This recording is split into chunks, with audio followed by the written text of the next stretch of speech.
NDA में seat sharing को लेकर बहुत किचकिच है भाई। नमस्कार, दर्शन न्यूज में आपका स्वागत है। मैं हूं अनुराग। क्या होगा एनडीए के अंदर, किस तरह से सीटों का बंटवारा होगा, यह सामने निकल कर आया है। हालांकि किचकिच मची हुई है और एक तरफ चिराग पासवान अपनी नाराजगी जाहिर कर रहे हैं। सीटों का मसला हल होता नहीं दिख रहा है।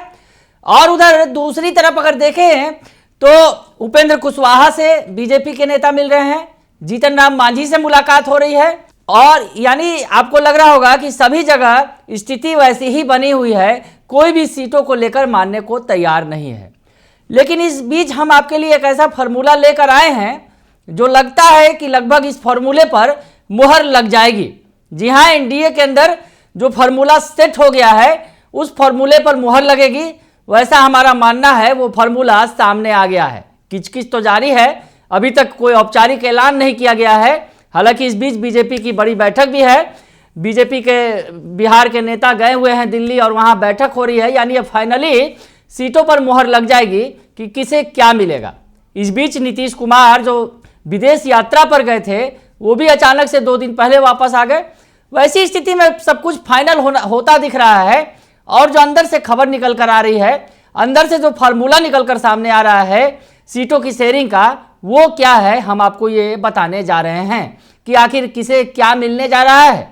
वैसी स्थिति में जिस तरह से चिराग पासवान 6+1 का फार्मूला चाहते थे, चिराग पासवान यानी 6 सीटों के उन्होंने जब जीत हासिल की थी और 1 सीट पर राज्यसभा की सीट मिली थी, तो 6-1 का फार्मूला वो चाहते थे। तो उनके साथ क्या हुआ, उसके अलावा कुशवाहा का क्या होगा, मांझी का क्या होगा, उसके अलावा मुकेश सहनी भी एंट्री मारने को तैयार हैं एनडीए में। वैसे में सबका क्या होगा ये हम यहाँ थोड़ा थोड़ा स्पष्ट कर रहे हैं, क्योंकि जो फार्मूला आया है वो लगता है कि उस पर मुहर लग जाएगी। सूत्रों के हवाले से ये खबर अंदर से निकलकर सामने आई है कि ये फार्मूला देखने को मिलेगा। अब फार्मूला क्या होगा आप देखिए। अब आपको बताएं कि जिस तरह से क्या फार्मूला बनेगा, तो इसमें बीजेपी के लिए 20 सीट होंगे। जी हाँ, बीजेपी के लिए 20 सीट। अब आप चौंक रहे होंगे, इसे भी अभी हम डिस्क्राइब करके बताएंगे कि 20 सीट आखिर कैसे होंगे। तो बीजेपी के खाते में 20 सीट होंगे और 17 जो बीजेपी के सांसद हैं वो तो लड़ेंगे ही। उसके अलावा और कौन लड़ेगा इन बाकी 3 सीटों पर, ये भी आपको बताएंगे। लेकिन आपको बताएं कि 20 सीटों पर बीजेपी लड़ेगी और 14 पर जेडीयू अपने उम्मीदवार उतारेगा। तो 20 और 14 यानी 34 का आंकड़ा हुआ। और 5 सीट एलजेपी को मिलेगी और 5 सीट एलजेपी को मिलेगी। और आगे इसमें क्या कुछ होगा, कैसे कैसे सेट किया गया है तमाम फार्मूला, यानी 20 पर बीजेपी उतरेगी, 14 पर जेडीयू के उम्मीदवार होंगे, 5 चिराग पासवान के खाते में जा रहा है। यानी 20 और 14 34 और 5 39 सीटें, यानी 1 सीटें बच रही हैं। तभी 1 सीट का क्या होगा, कैसे होगा, तो हम आपको ये फार्मूला समझाने की कोशिश कर रहे हैं। आखिर जो फार्मूला निकाला गया है, जो रास्ता निकाला गया है, आखिर उसमें बंटवारा कैसे होगा। 20 सीट अगर बीजेपी ही ले लेगी और 14 सीट जेडीयू ले लेगी तो बाकी का क्या होगा। वैसी स्थिति में आपको बता दें, स्पष्ट करें कि बीजेपी 20 सीटों पर चुनाव लड़ेगी, जिसमें 17 में बीजेपी के सांसद होंगे। यानी 17 सीटों पर बीजेपी अपने उम्मीदवार उतारेगी और बाकी 3 पर आरएलजेपी के उम्मीदवार होंगे, यानी राष्ट्रीय लोक जनशक्ति पार्टी, यानी पशुपति कुमार पारस की पार्टी 3 सीटों पर बीजेपी के सिंबल पर मैदान में उतरेगी। पशुपति कुमार पारस को एडजस्ट किया है बीजेपी ने, 20 सीटें बीजेपी को दी गई हैं। वैसी स्थिति में बीजेपी 17 सीटों पर और 3 सीट जो होंगे आरएलजेपी के उम्मीदवार होंगे, जो बीजेपी के सिंबल पर ही चुनाव लड़ेंगे। और आपको बताएं 14 उम्मीदवार जो जेडीयू के होंगे, उसमें एक और सीट की जो बात आ रही है, जैसे जेडीयू ने 2 सीटें छोड़ दी हैं, काराकाट और गया की। काराकाट उपेंद्र कुशवाहा के जिम्मे जाएगा और गया मांझी के जिम्मे। वैसी स्थिति में जेडीयू एक और सीट छोड़ेगी, कटिहार की सीट। तो कटिहार की सीट जो है नए सहयोगी के लिए, यानी नया सहयोगी कौन, तो मुकेश सहनी वीआईपी के जो सुप्रीमो हैं, उनके लिए कटिहार की सीट जेडीयू छोड़ सकती है। यानी जो एडजस्टमेंट होगा, काराकाट और गया की सीट उन्होंने छोड़ दी है, कटिहार की सीट छोड़ सकते हैं।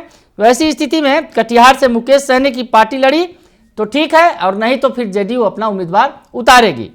तो ये जो एडजस्टमेंट हो रहा है वो इन्हीं सब पार्टियों के बीच में जो सीटें हैं उसके जरिए एडजस्टमेंट किया जा रहा है। उसके बाद 5 सीटें एलजेपी को मिलेंगी, यानी चिराग पासवान को। इनमें 3 जो है, इनमें 2 कैंडिडेट एलजेपी का अपना नहीं होगा, यानी 3 एलजेपी के उम्मीदवार उतरेंगे और बाकी 2 जो है दूसरे पार्टियों से है, उनके सिंबल पर लड़ाया जाएगा, कुछ ऐसी प्लानिंग है। तो 5 सीटें एलजेपी को मिलेंगी, लेकिन उनमें 3 उनके अपने उम्मीदवार होंगे। एलजेपी आर जो है, एलजेपी रामविलास यानी चिराग पासवान की जो पार्टी है, उन्हें 5 सीटें मिल रही है, जिसमें 3 कैंडिडेट उनका होगा और बाकी 2 कैंडिडेट जो है एलजेपी का अपना नहीं होगा। तो कुछ ऐसा ही फार्मूला निकलकर सामने आ रहा है तमाम सहयोगी दलों के लिए। जेडीयू एक सीट कटिहार भी छोड़ने को तैयार है, गया और काराकाट भी छोड़ा है जेडीयू ने। तो गया पर मांझी आएंगे, काराकाट पर उपेंद्र कुशवाहा को जगह मिलेगी और एक जो सीट बची कटिहार, उस पर मुकेश सहनी को सेट किया जाएगा और बाकी जो चिराग पासवान को 5 सीटें मिल रही हैं उनके कोटे में, उसमें 3 पर वो अपना उम्मीदवार उतारेंगे और बाकी 2 उम्मीदवार जो होंगे वो दूसरे दलों से होंगे। तो ऐसी स्थिति में फार्मूला थोड़ा सा पेचीदा है। जी हाँ, पेचीदा जरूर है, लेकिन जो फार्मूला तय किया गया है और अब आखिरी मंथन चल रहा है, संभवतः आज या कल तक में ऐलान कर दिया जाएगा कि कौन कहां से चुनाव लड़ेगा, किसे कितनी सीटें मिलेंगी। और ऐसी स्थिति में ये फार्मूला सामने आ रहा है। अब आगे आगे देखिए होता है क्या, क्योंकि चिराग पासवान जिस तरह से 6 के फार्मूला पर अड़े हुए थे और जिस तरह से उन्होंने रैली के दौरान सरकार को आड़े हाथों लिया था, बिहार की सरकार को, नीतीश सरकार को आड़े हाथों लिया था, एनडीए की सरकार को आड़े हाथों लिया था, जबकि वो एनडीए में है। तो ऐसी स्थिति में उनके बागी तेवर दिख रहे थे। लेकिन क्या इस फार्मूले से सब कुछ शांत हो जाएगा, ये बड़ा सवाल है। लेकिन फिलहाल तो यही फार्मूला निकलकर सामने आया है। बने रहिए दर्शन न्यूज के साथ, तमाम खबरों से आपको अपडेट रखेंगे। फिलहाल के लिए इतना ही, धन्यवाद।